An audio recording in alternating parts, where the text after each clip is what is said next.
Hey Trails Collective, this is Ian and Ellie here for the weekly rundown of May 20th, 2020. I'm going to get right into it with a clip from two members of the larger Trails Collective crew out there, Chris Shoemaker and Dana Wood. So here we are, just shy of 21 miles, just over the 2/3 mark. Dana says, hey, I say hey, and again, thank you for all the support for the Foodbank Forest 50K. We're rocking it on out. We'll see you at the end. So what Chris and Dana set off to do this past weekend in what they termed the Foodbank Forest 50K, which was run in on the trails outside of Corning, New York, in the Irwin Wildlife Management Area, was used just their time and energy to raise money for the Food Bank of the Southern Tier. I can tell you that as an entity, the Food Bank of the Southern Tier does really incredible work. They provide, I think it's roughly 50,000 meals across 7 counties on a weekly basis here in upstate. It's pretty amazing as an operation. And they, like a whole lot of individuals across our region and country, are having a pretty tough time. The demand is pretty high right now and only getting higher.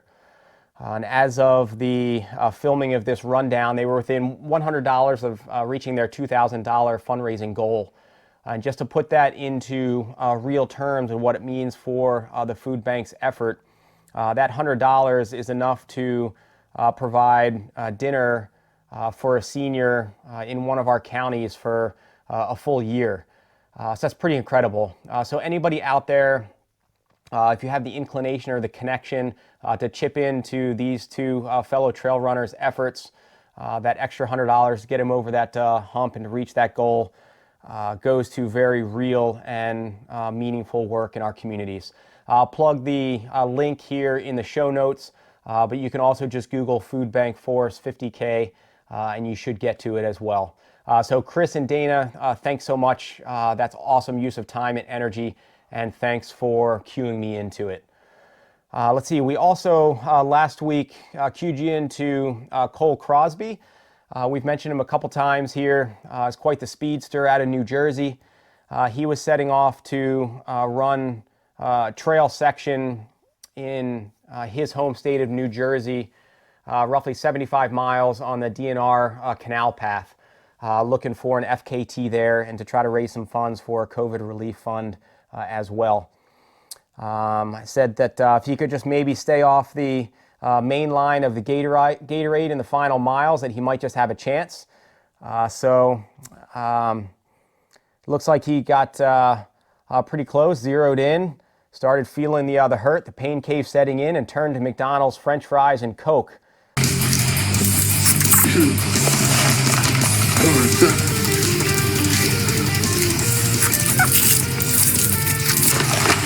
At that point. So let's hear from Cole's words on how it went from there. Hey everybody, Cole here. We're one day removed from me running the Delaware Canal Toepath located in New Jersey. To describe it in just one kind of string of phrases, it was hot, it was hard, but it was also awesome. To go into more detail about the run, we started in a town called Milford, New Jersey on the Pennsylvania border. Worked my way down to Washington's Crossing State Park, where things got a little bit interesting for me. Things were getting hot. I needed to lather up on sunblock. We were about mile 26 in the run, so hydration, nutrition became more of an important factor. I wasn't going to get aid for another 15 miles or so as I ran through the Trenton section. When I ran through the Trenton section, I tapped out of my bottles pretty quickly. It was getting really hot, and by the time I made it to my next checkpoint in Lawrenceville, I was totally drained. Thanks to help from some McDonald's French fries and some Coke, I was able to kind of rally and slowly claw my way back into the run. As I worked my way through Princeton and Kingston and Somerville and all these different areas, I really needed to take my time to be able to replenish all the fluids that I was losing by sweating. And again, I just continued to get more and more burnt like a crisp. As I got more fatty foods, that really started to flick a switch for me, and I was able to really rally and finish strong under 10 hours, which was under my goal that I had set. And overall, it was just an incredible day, incredible experience, and a run on a trail that is very special to me. And I hope that all of you out there got a chance to follow yesterday. And I hope that there's many more running adventures ahead of us. Thanks again. So nailed it. It's good to see it come together for Cole. He was flying. Thanks for getting out there. Thanks for submitting some clips, Cole. And nice work on your effort. Also gave you the heads up on Connecticut Steep Endurance. They were launching their own VERTual challenge. It was the opening week this past week to see how many vertical feet gain that participants could rack up. And the numbers they're pretty impressive. The event director, Brian Vanderheiden, cued us into some of those opening stats. So of the 96 participants, 50% of them gained over 10,000 feet last week, which is pretty awesome. The leaders, with some familiar names for some of us for mountain racing in the Northeast, really, again, throwing down some impressive numbers. On the women's side, Marissa Romeo out of North Carolina put up 47,247 feet. And second in the running right now, Sarah Vaughn from Connecticut, 25,533. And then in third, somebody we've mentioned several times for FKTs so far this season, Sarah Connor at 21,096. On the men's individual front, Andy Vermillier from Vermont put up 62,103 in a week. Dude, he's crushing it. If anybody knows Andy, knows he's just a really wonderful, humble, very down-to-earth guy, but complete beast mode there on 62,000 feet of gain last week. So Andy, keep cranking. Bernie Gee coming up second from Connecticut, 52,210 feet. And also from Connecticut in third, Ken Berardi in 51,057 feet. That's some really impressive climbing. Holy cow. Nice work. For teams, Michelle Zandona from New York and Ted Urquilla from New York, 71,431. Beth Ann Grant and Nicole Casborough from Connecticut, 55,446. And then in third, Jim Bouillet and Steve Brightman from Rhode Island on 50,063 feet. And then Brian just said it's worth noting that Michelle and Beth Ann would have finished second and third respectively had they been in the individual division. And then in the treadmill division, Kevin Doty from Colorado in 50,366. Dude, 50,000 feet of gain on the treadmill last week. That's crazy. All right, going on the FKT boards. In Connecticut, Scott Livingston doubled back and setting a baseline mark of 157 for the East Coast Greenway, Cheney and Hop River Trail. Justin Kowski keeps turning up on the board, set the mark on the Quinnipiac Regicides Trail. Emmett Coughlin and Brishan Dearborn on the Salmon River Trail. And Tony Bonanno on the West Branch of the Nipmuc Trail, balancing out the Livingstons from last weekend. On Massachusetts, Samantha Lynn LeBlanc set the women's unsupported mark on the 35-kilometer Tully Trail at 4:10. Cody Cutler raised the bar on the 95-mile Mid-State Trail to 21 hours and 40 minutes.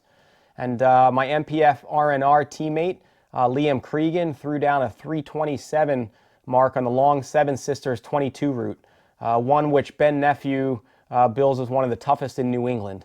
Nice work, Liam. New Hampshire, Geoffrey Peters lowered an only 1 week old mark on the 95-kilometer Northern Rail Trail to 9 hours 59 minutes. That's cruising. New York, the Pain Caves, Jason Friedman and Phil Vondra set the benchmark on the 27-mile long O&W Trail in 3:55. And in PA, Katie O'Regan doubled back after last weekend to set a mark on the 29-kilometer Cumberland Valley AT section in 2:30. And then Katie Farrell set the women's mark on the 30-mile Blue Marsh Circumnavigation in 3:41. Nice work, everybody. And I think there were a couple out there from Connecticut that I just missed in that rundown, but nice work, everybody. Given that this past weekend would have been MMT weekend, pretty big one on the calendar for East Coast, Northeast, actually nationwide ultras and history with MMT. The Virginia Happy Trails Facebook site was really active with comments. A number of people setting off to run their own 100s to commemorate the weekend. One of them, and I'll try to plug some photos here from Cara Foley in the background, was the 7 friends and 3 crew members, ran the 7 entrants and 3 crew members, got together to run the inaugural Great North Mountain Trails 100-miler quarantine edition. Looks like a beautiful area straddling Virginia and West Virginia and the George Washington National Forest. Some of the runners in the mix were Andy Peterson, Kevin Walker, Levi Mason, and Justin Fowle. And the photos look spectacular. So it looks like it's a beautiful day out there, and nice work. A couple of them, I think it was their first 100. And then also some other things on the Virginia Happy Trail site. George Scott posted as a conversation starter, and I'll just read it to you. I've seen the future of racing and it is meh. He did a trail race that morning put on by a running store while visiting his in-laws in Ohio. He said the first in-person race he's seen put on since the pandemic started. Only 50 people were registered, and they assigned them as individual start times, 5 minutes between each runner. Only one person manning the start line and no one manning the finish line. And if you encountered anyone in the route, you stepped aside for each other. And he said he masked up each time he got within a speaking distance to another runner or hiker. And it was just, I guess, interesting, and it is a conversation starter, seeing things go in that direction. If certain pandemics or viruses or whatever in the future are somewhat here to stay, it'll to be seen what kind of mark this just leaves and where all this goes. One of the comments was in regards to orienteering for forever or some time. I don't know the history of orienteering. Already using that format, starting as individuals and then setting off with just the map, looking for the checkpoints. And I was just thinking that might be a cool kind of blend or evolution of our sport. One of the comments went on that to comment that it's really the camaraderie events that really brings us all together, and that's the excitement, and that would you really necessarily need to go out and race or participate in that form otherwise. And I get that, and I see that, and I feel that as well. And so that's pretty valid. But I think it sounds like also a pretty cool concept to blend where we're at now with that historical precedent of orienteering. I think to a certain extent we're coddled, and myself as a race director, some of my races have been higher production. Also known for my marking not being impeccable and losing a few people here and there. But otherwise pretty well marked and just a big to-do. So it'd be interesting in just the format if it got to, I guess, less production. If we did go off as individuals with less markings, here's your map. Maybe still put the aid station in a pretty defined and out in the open location as opposed to bushwhacking for it, and not intentionally trying to make it hard for just hard's sake like Barkley, but blend the theme or blend the concept. We'll see where it all goes, but I think that sounds kind of interesting. So that's what was shaken on some of this past week. I'm going to turn to Ellie here for what's happening in the podcast and other media news world. So take it away, Ellie. Hey Trust Collective, Ellie here, and let's talk about podcasts. The first podcast, which we'd like to start with, is the Culture Trail podcast from Connecticut Trail and Ultra.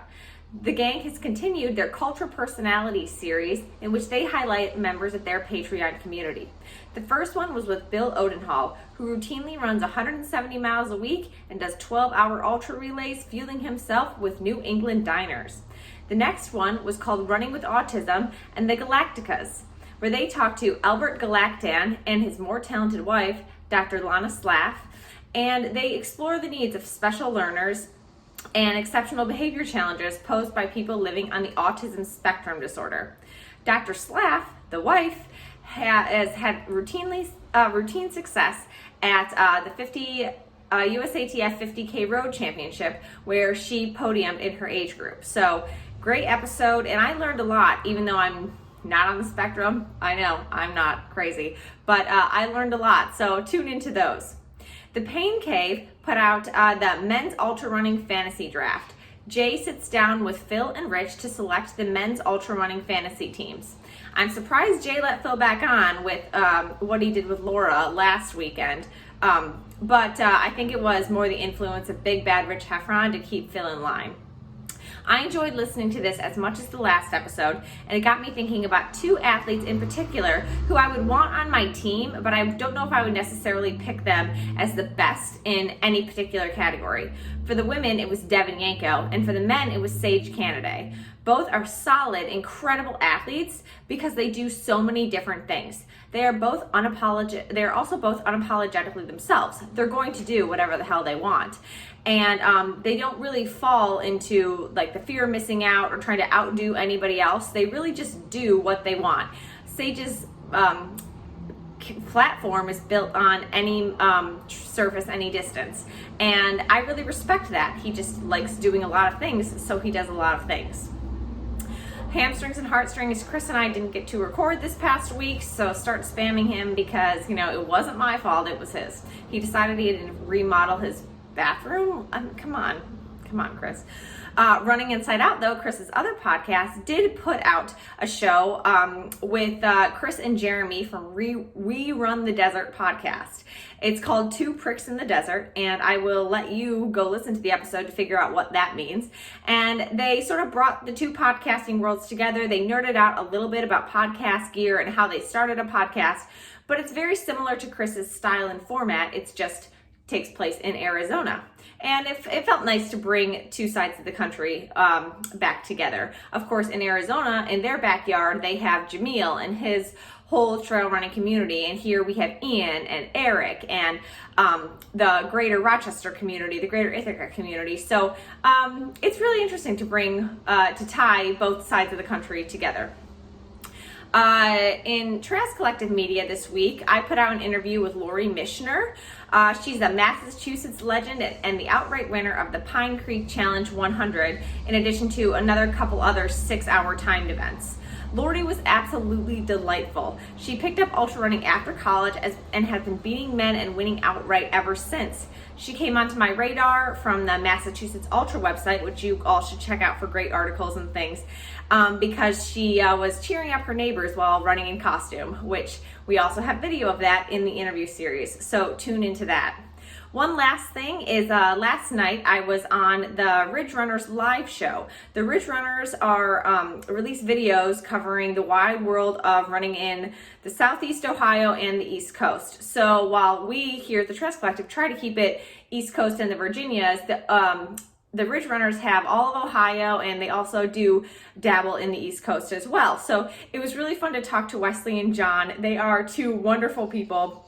And so go hit subscribe to their channel, listen to all the back episodes. I know I have. It's wonderful. It's like kind of what we're doing here, but in Ohio, and it's been great. So that's going to be our media for the week. So back to you, Ian. Thank you, Ellie. And so this week ahead, I guess the vision for these weekly rundowns was going to be tuning you more into events that happened last weekend, kind of like we are now, but thinking it was more races and races to come and event registrations that would be opening, and here's what you need to get on. And so this week ahead, as an example, I would have been letting you know about events such as I'm going to mess up the pronunciation in the moment. Infinitus. If I can't pronounce it, I definitely am not tough enough to run it. But up in Vermont, it was supposed to be the 888K option that was going to start this week, and they have other distance options to come. Would have been the reincarnation this weekend of the classic Pineland Farms Trail Running Festival, which I was really stoked to look at and to head up to Maine for when I was laying out my own event calendar. Reincarnated as the Gunstock Trail Festival in Guilford, New Hampshire. Would have been Charlie Horse Half in Pennsylvania. A number of just wonderful events. To be seen whether some of them get to push back, but it's definitely a different scene than what I was envisioning, what I set out.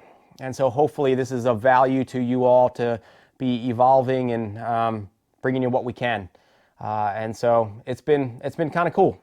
But I very much look forward to also those events getting back and becoming our reality again in the mix.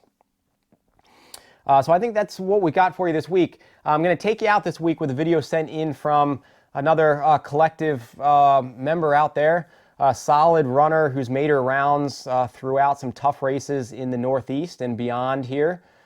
Michelle Benshoff, I think the 50K winner for Heiner View last year. She and her daughter, Krista, well, Krista was the pacer for Leadville. She was signed up for Leadville this year. And with Leadville being one of the ones to go down for 2020 with, I think, the announcement last week, they still got out on some trails for some quality time. Krista put together just a minute video here.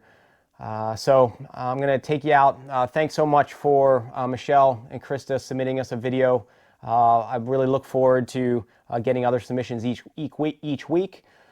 So let us know what you got. Send it our way, and we will catch up with you next week. Krista, take it out.